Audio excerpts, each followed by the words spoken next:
A Via Sacra começou entre os séculos XI e XIII, porque era costume daquela época as pessoas irem até a Terra Santa para repetir os passos de Jesus. E esse é o tema do nosso quadro Dúvidas de Fé de hoje. Para isso recebo o Padre Inácio aqui. Padre, seja bem-vindo ao Bem-vindo Romero mais uma vez. Bom dia, Bianca. Mas que história maravilhosa da Dona Fátima. Eu até ouso dizer assim, Bianca, o Brasil quem faz é gente como ela, sabe? Sem dúvida. Não é às vezes esse povo que fica lá atrás de uma mesa, nos gabinetes com ar-condicionado, não. É gente, você vê, não tem lugar para tristeza, não tem lugar. É uma pessoa que a gente demonstra pela própria presença realizada, né? Realizada. E o caminho dela é um caminho santo. Sim, sem dúvida. E sem medos, Padre Inácio, porque muitas vezes a gente está falando aqui, vivendo momentos tão difíceis, né? Todo mundo fica com muito medo. A gente sabe que a fé, ela não tem uma maneira mágica de tirar aí o medo de você, não. Mas ela te dá forças para enfrentar esses desafios, né, Padre? Porque Deus, ele faz a parte dele, mas nós precisamos fazer a nossa também. Não podemos simplesmente cruzar os braços e achar que Deus vai agir milagrosamente. O que a Dona Fátima faz são pequenos milagres de cada dia, com o trabalho dela, com a dedicação dela, e é bonito você ver, a casa dela toda, ela que fez. Então ela pode dizer, é minha casa, né? Sem dúvida. Sabe? E é tão bonito ver isso no povo brasileiro, inclusive, esta força, esta fé, inclusive, porque se a gente não tivesse fé, a gente não teria essa força aí para vencer tudo isso. O que será que é a Via Sacra? Por que nós meditamos a Via Sacra, Padre? A Via Sacra, você lembrou bem a história, esse costume cristão, ele cresceu sobretudo no tempo das cruzadas, quando os cristãos da Europa começaram a visitar mais intensamente os lugares santos. Veio aquele costume de fazer construções ou pequenas capelas naqueles lugares representativos da vida, da paixão, da morte e da ressurreição de Jesus. E aos poucos esse costume foi sendo levado para outras realidades também. A palavra significa caminho santo, né? Ou tem gente que fala caminho da cruz ou caminho santo, porque ele retoma os principais momentos da paixão, da morte e da ressurreição do Senhor. Padre, podemos dizer então que a Via Sacra começou com uma devoção popular e foi tomando este corpo? Começou como uma devoção popular, foi ganhando um sentido maior. No começo, aquelas pessoas que iam da Europa para lá, de outros lugares para lá, fazendo a sua peregrinação, tinha também um sentido penitencial, Bianca. Era de remir as próprias culpas, pedir o perdão a Deus dos próprios pecados, meditando ou fazendo o mesmo caminho de Jesus. E aos poucos vai ganhando um sentido maior, sobretudo de esperança, porque nós seguimos os passos dolorosos de Jesus com a certeza que nós vamos chegar à 15ª estação, que é da própria ressurreição. Padre, às vezes a gente faz as coisas tão automáticas que a gente precisa parar um pouquinho para poder pensar e meditar realmente a Via Sacra, né? Por que nós temos que meditar esse caminho de Jesus? Por isso que você começou de um jeito que eu gosto. Eu sempre digo assim, Bianca, mais importante não é aquilo que a gente faz, mas o como nós fazemos. De repente serve para a Via Sacra, mas às vezes serve para a missa também. A gente faz assim muito no automático, muito robotizado. Aí o que acontece? O rito acaba ganhando uma força maior do que ele tem. Então o mais importante é a gente fazer de fato da Via Sacra um momento de oração, um momento de reflexão, um momento de meditação, como eu disse, seguindo os passos de Jesus para encarnar aquilo na nossa própria vida, na nossa própria existência. Aí o Douglas fez uma pergunta muito interessante, sobretudo nesse tempo em que estamos vivendo, que muitos dos eventos e muitos dos locais foram também cancelando aí a Via Sacra, muitas igrejas foram também pedindo para que os devotos não se aglomerem justamente por conta do coronavírus. É possível rezar a Via Sacra em casa, Padre? Ele pergunta se pode, não só pode, como deve. Nós falávamos que as primeiras vias sacras foram feitas na Terra Santa.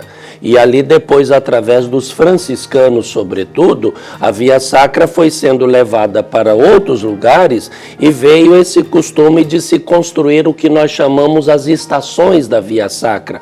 Muitas igrejas, ou quase todas as igrejas, têm os quadros, as estações da Via Sacra, que a gente pode ter em casa também. Se você não tem os quadros em si, você pode meditar diante do crucifixo, diante de um quadro que represente a paixão de Cristo. Se de repente a pessoa não tem muito conhecimento ou muita habilidade para fazer de cor, pode fazê-lo de uma forma, através de um manual, através de um livreto. Aliás, a igreja no Brasil, ela recomenda muito que durante a quaresma se faça a Via Sacra em família ou nos círculos bíblicos, a Via Sacra da Fraternidade. A própria CNBB oferece um manual para isso baseado no tema deste ano, não é? Inclusive, padre, nesse período agora da quaresma, toda sexta-feira, nós também meditamos a Via Sacra aqui no Bem-vindo Romeiro. Então, você que está aí acompanhando a gente, está preocupadíssimo como é que vai, na verdade,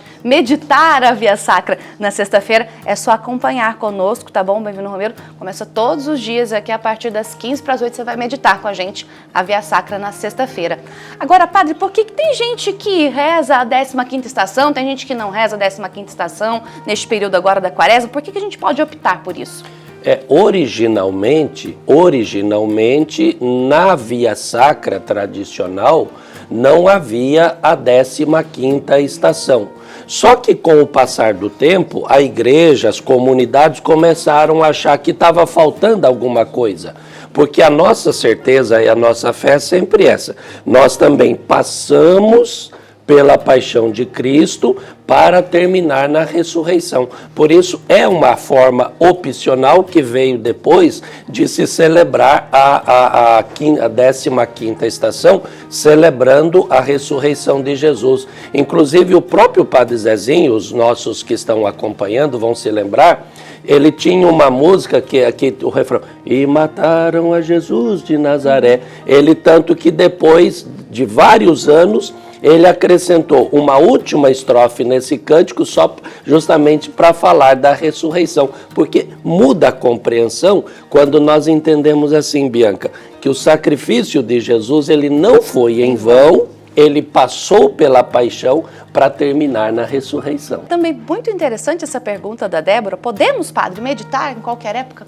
Não só pode, como deve. É muito comum aqui em Aparecida, menos nesse tempo que a gente está vivendo aqui, romarias que vêm para cá e sobem o Morro do Cruzeiro meditando a Via Sacra. É importante lembrar, Bianca, que a Via Sacra ela continua sendo um exercício de piedade cristã, é um exercício penitencial. Inclusive, em épocas especiais, a igreja propõe a meditação da Via Sacra, fazer o caminho de Jesus para alcançar graças especiais também, que nós chamamos de indulgências, né? Então, a comunidade pode celebrar a Via Sacra em qualquer época do ano, sobretudo na sexta-feira. Cada sexta-feira do ano, por nos recordar a paixão de Cristo, a sexta-feira maior, pode ser também um dia de se celebrar a Via Sacra, mas isso se pode fazer em qualquer época do ano. E, padre, enquanto a gente está conversando aqui, tem perguntas chegando para a gente também via WhatsApp, sabia? O pessoal participa conosco. Eu gosto desse povo curioso no bom sentido, né? Curiosidade boa, ela faz parte, porque quanto mais a gente aprende, mais a gente começa a amar também, não é mesmo? Verdade. E está chegando a pergunta aqui da Marlene Tomásio, ela é de Campina Grande, lá na Paraíba. Bom dia para você, viu, Marlene? E ela diz assim, eu tenho uma dúvida com relação a esse assunto. Por que é comum a gente rezar a Via Sacra nas sextas-feiras da quaresma? O porquê das sextas-feiras? Para fazer memória à paixão?